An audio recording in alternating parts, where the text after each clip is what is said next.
The most important trait of Italian, what makes the language sound so melodious, is the legato. Legato means tied, and it means that when a native speaker is talking, you can't hear the separation in between words. This can happen only if the vowel line is uninterrupted.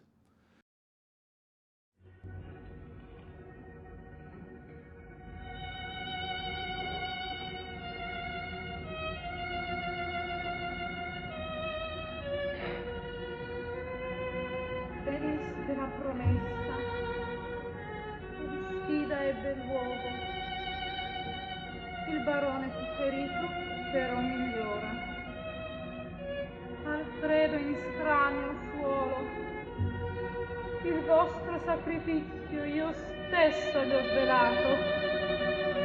Egli a voi tornerà per suo perdono, io pur verrò. Curatevi, meritate un avvenire migliore. Giorgio Germano. Did you hear how the legato held together the words in a beautiful continuous sound? This happens because in Italian we don't use glottal stops. A glottal stop is the stop of the airflow that happens when you close your glottis, your vocal cords.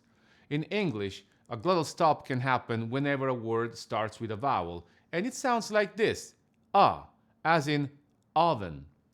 Pronounce o and you will see what a glottal stop feels like.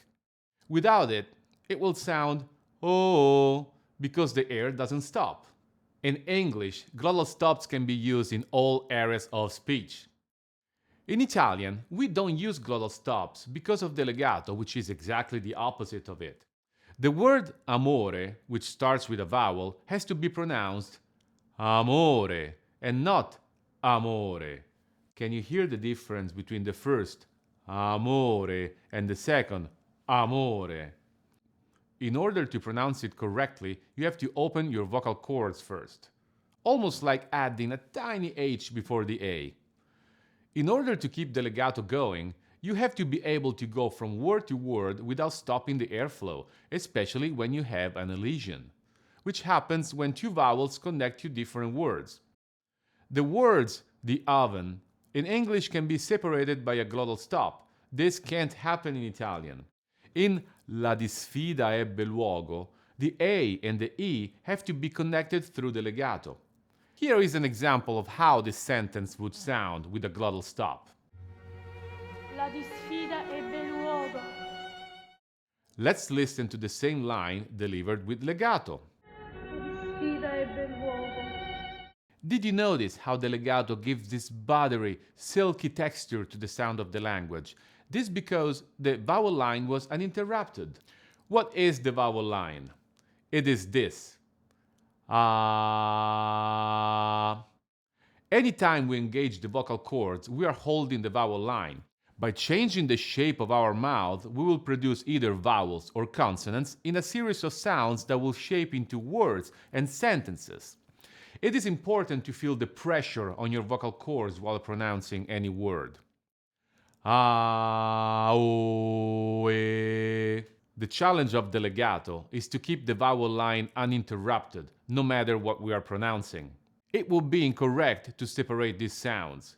The only time we have to interrupt the vowel line is when we have a double P, T, K, or C. A piè d'un colle, tutta Roma, stretto sacco, una faccia. In this case, even though the vowel line is interrupted, the pressured silence before the double consonant is still part of the sound of the language. There is a lot of misinterpretation of this concept, thinking that the vowel line is only based on long vowels and believing that any consonant would go against it. As a consequence, too many singers sing Italian music with almost no consonants, making the sound very mushy without any clarity or rhythm.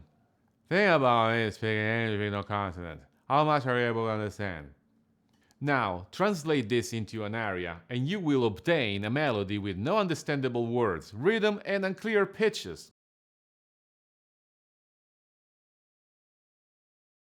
La mi fu la vita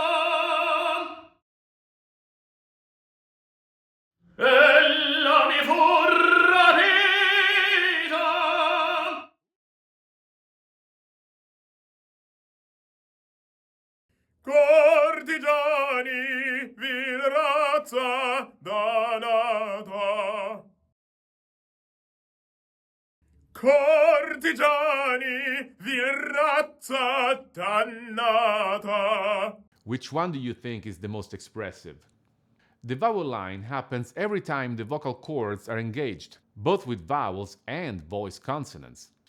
Any N, M, L, or R is voiced and can be held. N, M, L, R. They definitely carry the vowel line and have to be elongated whenever they are doubled. Just for the records, double consonants are not only two consonants of the same kind next to each other, as in mamma or palla. Any N, M, L, or R before another consonant are considered also a double consonant. Just think about the way they are divided into syllables. Bomba is divided into bom-ba. Canto is divided into can-to. Molto is divided into mol-to. Certo is divided into cer-to. That means the N, M, L, or R are elongated and belong to the previous syllable and pitch. If you have to sing the word canto, which means I sing or singing, I have to be able to sing through the double N. We will discuss double consonants in another video. Without the long N, the word will sound like cato. Also, the ring of the nasal N will add more bite to the sound of the word, and if we consider that double consonants carry emotions, the double N will give an extra chance to be expressive. In Mozart's Don Giovanni, Donna Anna shouts the sentence "Quegli è il carnefice del padre mio," which means he's the one who murdered my father. As you can imagine, this sentence is loaded with drama and has to be sung with energy and meaning.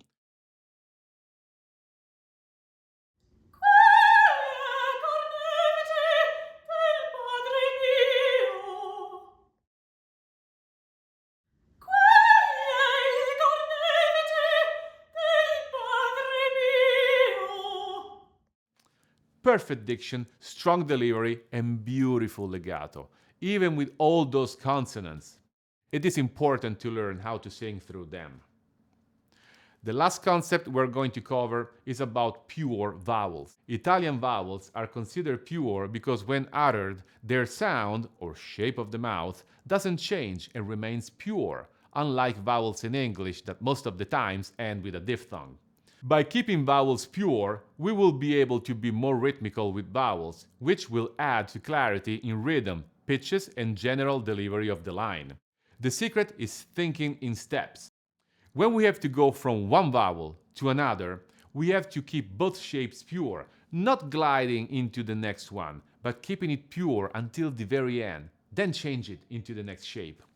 In the word amore, we have three vowels. The sequence is a, o, e. We have to go from the a to the o with nothing in between, from one exact shape to the other.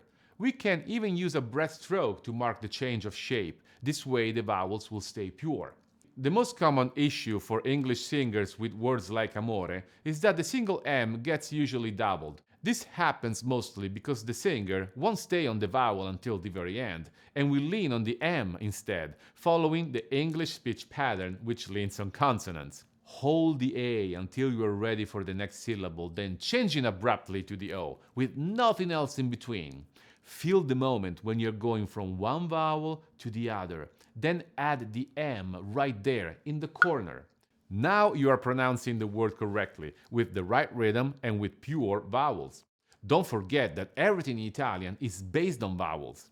Another challenge for singers is to keep the vowel pure while singing long pitches with a crescendo or a diminuendo. The tendency is to start opening the mouth more and more for a crescendo, or to close it more and more for a diminuendo. A change in pitch can also be a problem with pure vowels.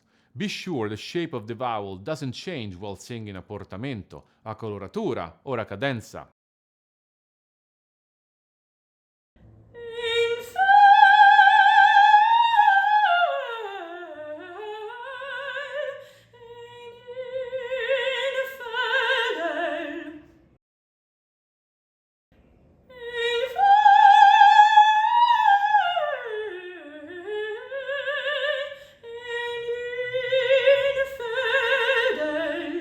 Don't let a change in dynamics and pitches change the sound of your vowels. Please don't forget to subscribe to receive updates about new videos.